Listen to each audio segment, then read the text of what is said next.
بسم الله والصلاة والسلام على رسول الله. السلام عليكم، مرحبا بكم في فيديو جديد معايا على قناتي. والفيديوهات هذو اللي راح تكون ان شاء الله عصارة من التجربة تاعي تاع زيارة بيت الله المعظم، اللي راح نعطيكم اهم الامور اللي ممكن تفيدكم، اهم النصائح. ممكن يعني تستفيدوا من الفيديوهات هذو اللي مازال ما راحش. ان شاء الله نتمنى له الزيارة القريبة يا ربي. كل واحد ان شاء الله راه يشوف الفيديو تاعي ندعي له ربي ان شاء الله يا ربي يرزقوا الزيارة القريبة ان شاء الله. هنا كما راكم تشوفوا حبيت هنا راهي قبل ما نوصلوا للمدينه المنوره حبيت ندير لكم بعض الصور من الطائره قبل ما تحط بينا الطائره. كما راكم تشوفوا الاجواء من فوق كيفاش راهي رائعه وخلاص. الصور تتحدث عن نفسها يعني هايله وخلاص. هنا بعد كي لحقنا للمدينه كنا لحقنا منتصف الليل. في منتصف الليل لحقنا احنا ديريكتومون رحنا للمدينة المنورة. رحنا اولا قعدنا في المدينة المنورة 4 ايام او 3 ايام، ومن بعد ولينا مشينا لمكة المكرمة. هنا في الفيديو هذا راح نعطيكم اهم الاماكن والمعالم الموجودة في المدينة المنورة. راح نديكم معايا الجبل احد، راح نديكم معايا روضة الحبيب المصطفى صلى الله عليه وسلم، راح نشوفوا القبر تاع الرسول عليه الصلاة والسلام قدامكم باذن الله. يعني راح نعيشكم معايا كل لحظة باذن الله. هنا هذه كانت اول صلاة فجر في المسجد النبوي كي لحقنا رحنا باش نصلوا الفجر، وحبيت نصور لكم جميع التفاصيل جميع الامور الدقيقه. هنا هذه ابداع وخلاص، هذا واش نسميه. هذو المروحات هذو اللي موجودين في الساحه تاع المسجد النبوي عليه الصلاه والسلام.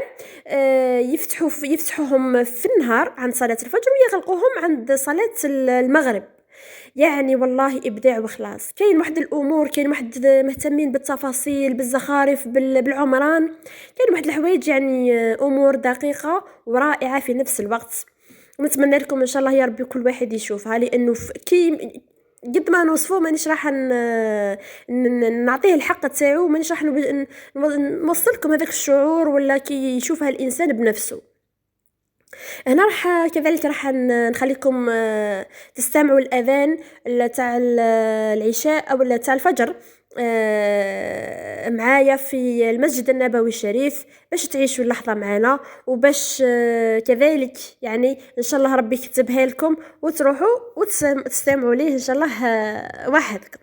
هنا هذو القارورة تاع ماء زمزم اللي موجودين في المسجد النبوي، لانهم دايرين زمزم موجود غير في لهنايا في المسجد النبوي داخل فقط. اذا نستمعوا للاذان ومن بعد راح نكملوا الفيديو باذن الله.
لا إله إلا الله سيدنا محمد رسول الله صلى الله عليه وسلم. إذا هنا بعد ما نصلي نخرجوا، هذه هي الغاشي هكذا، يكون زحمة كتير قالوا واش هما كما يقولوا هما، تكون هكذا الغاشي بزاف، يعني صح يعني صعبة الخروج، يعني ما نجيو نخرجوا غير بالسيف. هنا النصيحة اللي نعطيها لكم، بكروا في المسجد النبوي، روحوا قبل الصلاة على الأقل بنص ساعة، هذا أقل شيء بنص ساعة، باش تحكموا بلاصة يعني داخل المسجد النبوي، لأنه ثم يتعمر قبل الصلوات ويسكروا البيبان. وعلى بالكم بالأجر العظيم اللي يديه الإنسان كي يصلي داخل المسجد النبوي. إذن هذه هي النصيحة الأولى، أنه لازم تبكروا قبل الصلوات على الأقل ساعة، روحوا ساعة قبل كل صلاة باش تديو بلاصة لداخل. هذه إذن النصيحة الأولى. هنا راني نصور لكم في الساحة نتاع اللي موجودة قدام روضة الحبيب المصطفى صلى الله عليه وسلم. هنا صورت لكم الساحة فقط تاع المسجد النبوي، وخصيصا قدام الروضة تاع روضة الحبيب المصطفى صلى الله عليه وسلم، يعني قبر الرسول عليه الصلاة والسلام. من بعد راح نديكم ليه الداخل إن شاء الله. هنا هذا الباب اللي يدخلوا عليه الرجالة أو الرجال هو باب السلام، واسمه باب السلام. وهنا النساء راح يعني يديو من يدخلوهم على الباب رقم 37. هنايا ننصحكم نصيحة، انه اذا رحتوا مع وكالة وما حكموا لكمش رونديفو، مباشرة كي تلحقوا للمدينة دخلوا تطبيق نتاع نسك واحكموا رونديفو وحدكم وروحوا، لانه الكثير منهم او الكثير من الحجاج راهم ما طار لهمش باش يروحوا لروضة الحبيب المصطفى ويصليوا فيها. يعني احكموا رونديفو وحدكم، اذا حكم لكم المرشد ولا الوكالة اللهم بارك، اذا ما حكم لكمش تكونوا ديجا نتوما حكمتوا، لانه صعبة باش تدخلوا، لانه ما يكونش عندكم رونديفو راهم ما يدخلوكمش. هذه النصيحة الثانية. ما تعتمدوش فقط على الوكالة، اعتمدوا كذلك على التطبيق الموجود في الهاتف واسمه تطبيق نسك، احكموا فيه الرونديفو. اذا هنا راح ندخلكم بعد الانتظار اللي كنا انتظرناه. احنا كنا ما كناش خدمنا الرونديفو، ولكن كتب لنا ربي سبحانه، والحمد لله الحمد لله الحمد لله انه كتب لنا ودخلنا ليه. بعد الانتظار دخلنا هنا هذا قبر الرسول عليه الصلاة والسلام. اللهم صل وسلم وبارك على سيدنا محمد. يا ربي وارزق كل واحد راوي يشوف الفيديو هذا، ورزقه إن شاء الله يدخل لروضة الحبيب المصطفى صلى الله عليه وسلم ويصلي فيها ويشوف قبر الرسول عليه الصلاة والسلام ويسلم عليه. اللهم بلغ، ربي بلغكم إن شاء الله هذه الزيارة هذه، وربي إن شاء الله يوصلكم لهذا المكان. والله شعور لا أستطيع وصفه، شعور غريب، شعور جميل، وخلاص هذا هو الأهم. إذا هذا قبر سيدنا أبو بكر وقبر سيدنا عمر كذلك رضي الله عنهما. نلقاو قبر الرسول نصليو ركعتين. هنا اقراو مليح، ننصحكم انه تقراو تطالعوا في اليوتيوب الى اخره، تطالعوا كي تصليو، تدخلوا الروضه كيفاش تصليو وكيفاش واش تقولوا واش تطالعوا مليح. من بعد راح ندير لكم واحد الكتيبات انا كنت خدمتهم قبل ما نروح للعمره، كنت يعني اجتهدت ودرت الادعيه اللي نقولوهم في الروضه، الادعيه اللي نقولوهم عند الصلاه، الادعيه اللي نقولوهم في العمره، الادعيه كي نشوفوا الكعبه لاول مره، الادعيه. درت كتيبات وخدمتهم ودرتهم. يعني هنا هذو الحوايج هذو التفاصيل الدقيقه ما تنساوهمش. من بعد راح ان شاء الله نصور لكم الامور اللي درتها انايا. هنا هذه حبيت ندير لكم الجوله في المدينه المنوره، يعني باش تشوفوا اهم المعالم اللي ممكن تزوروها ثم. هذا اذا الزياره الاولى اللي كانت المسجد قباء، اول مسجد بني في الاسلام. هذا هو مسجد قباء. كانت لنا زياره ليه. يقول لك الرسول عليه الصلاه والسلام اللي يوصل للمدينه المنوره ويصلي ركعتين في مسجد قباء كأن له عمره، يعني يدير عمره في المدينه. اللي يركنوا يروحوا للمدينه ومن بعد يروحوا لمكه راح يديروا عمره في المدينه قبل ما يروحوا لمكه. بعد ما وصلنا لمسجد قباء وصلينا فيه ركعتين كما كنتوا شفتوا. انا راح نعطيكم هكذا على السريع يعني اهم الزيارات.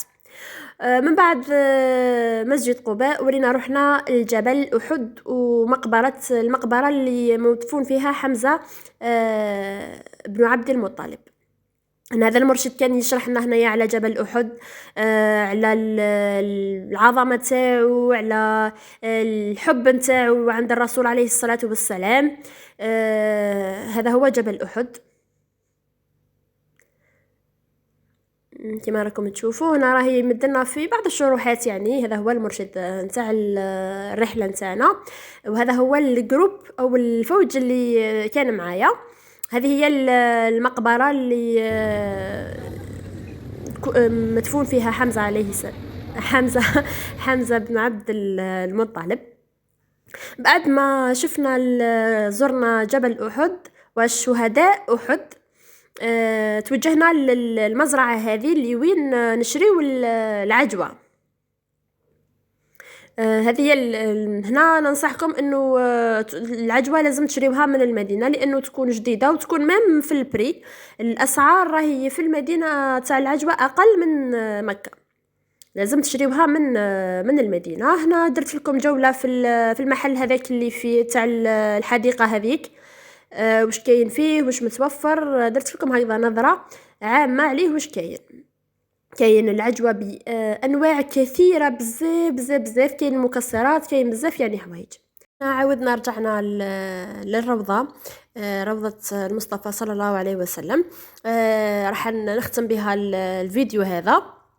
المرة الجاية إن شاء الله راح تكون الفيديو اللي نديكم معايا لمكة، وتعيشوا معايا العمرة، كيفاش درنا العمرة نتاعنا. نعطيكم كذلك بعض النصائح إن شاء الله يا ربي يفيدكم هذا الفيديو.